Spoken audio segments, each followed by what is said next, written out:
Hi guys, Dennis Romance back with another fitness training video. I'm in the Malasana Pose.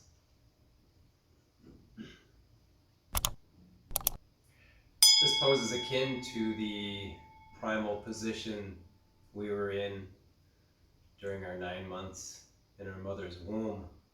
It's a very therapeutic position. It's also called the deep squat.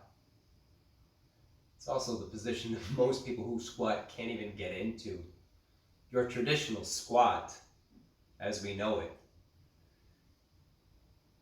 or your traditional scenario of somebody squatting, is a guy in a gym with a big bar on his back and a lot of plates, most times more than he can do, and he's struggling with the weight.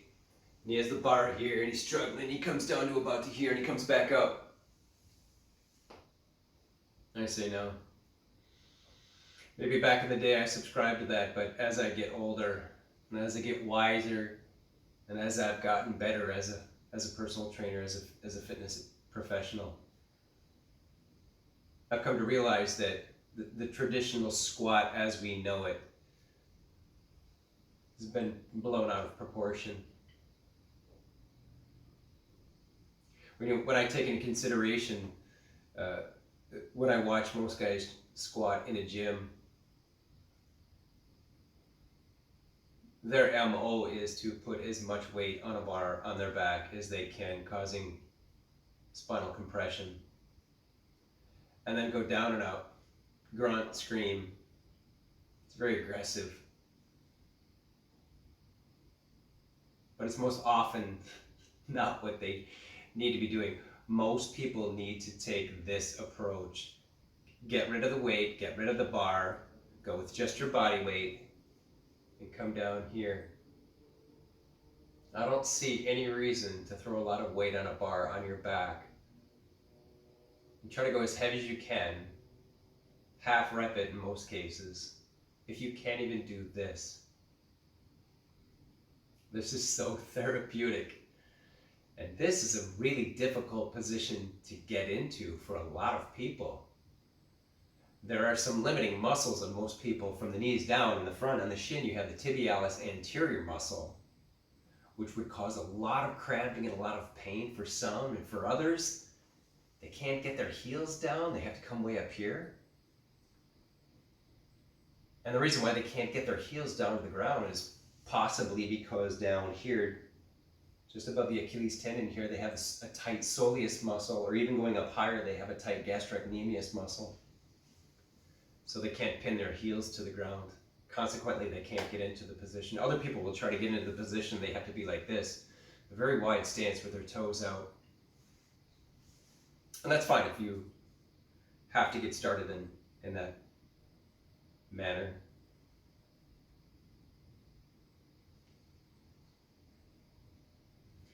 We spent 9 months in our mother's womb in this position, and it allows us to develop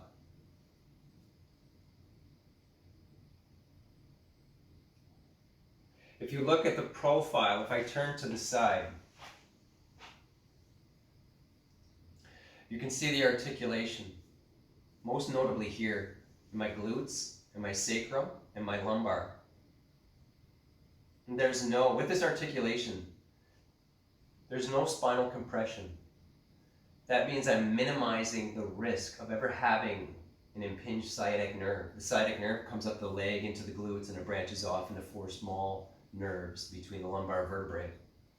Now that's the one where people get a sharp pain in their butt and then down their leg and their toes go numb. Being in this position daily keeps me limber and flexible, and to an extent it does ward off the possibility of ever having the lumbar compression.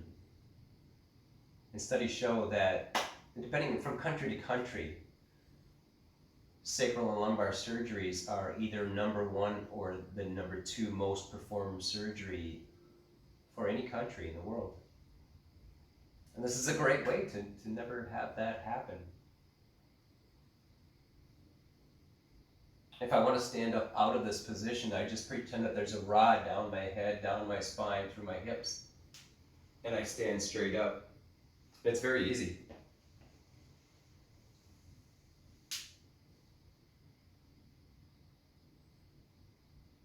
I suggest doing this pose, getting into this position in front of a mirror so that you can look at your pelvic floor. This morning when I was in this position, I was doing it in front of a mirror, as I always do, because I want to see if my pelvic floor is level. And it wasn't this morning. That's because I had some tightness. There are two muscles deep inside called your psoas, P-S-O-A-S, and your piriformis. I'm not going to go into the details of the direction of the muscle spindle, the muscle fiber, where they're at. They're deep inside your hips, your glutes.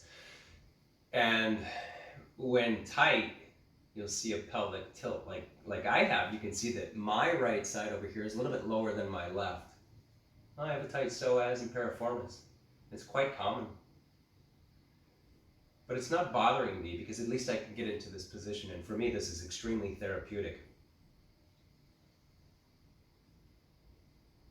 From this position I can go into many other movements. I can push my elbows out and stretch the attachment here on my gracilis and sartorius muscles as they attach inside my groin. I can also twist.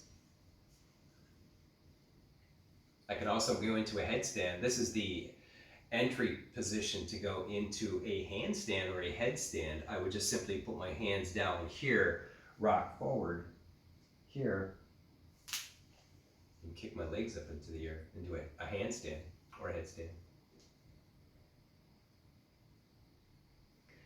We spent 9 months in this position in our mother's womb while our bodies developed. And then as we're born, as kids, we're extremely active. We get into our 20s, we become a little bit less active. We join the workforce, we have our careers, our levels of activity decrease. We spend more time vertical, more time sitting, but we never really get a chance to go back to this primal position that is so therapeutic. And thusly, we get tight, we get immobilized in the hips, and the more we get away from this primal position, the harder it is to get back into it. And then 30s, 40s, 50s, as a personal trainer, when I train people 50s, 60s, 70s, and even 80s, most of the people can't get into this position.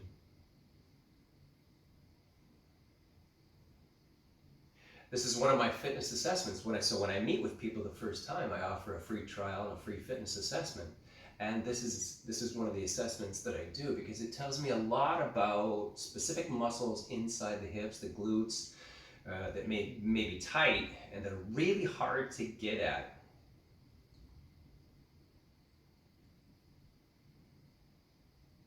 Try this position. And if you can do it, great. Spend a lot of time in it. It's very therapeutic. And if you try it and you can't do it, don't shy away from it, because remember, we did spend 9 months in this position inside the womb developing our body. So it's very good for us. It's very good to go back to these primal positions, postures. I encourage you to spend a few minutes every day.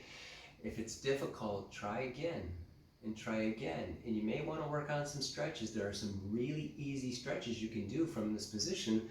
One in particular, I'm just going to put my hands on the floor and straighten my legs and come back down into this position. You may need to rock forward and put your hands on the ground and balance this way. You may need to put your hands back here and assist with balance. Guys, whatever you have to do to get into this position, do it. And if you meditate, do it from here. And if you do yoga, include this one. And if you stretch, add this one. And if you just want to chill out, get into a posture, back in the primal position, this is fantastic. The Malasana Pose, or the deep squat. Fantastic. Fantastic position. Very therapeutic. Try it out, guys. I'll see you in the next video.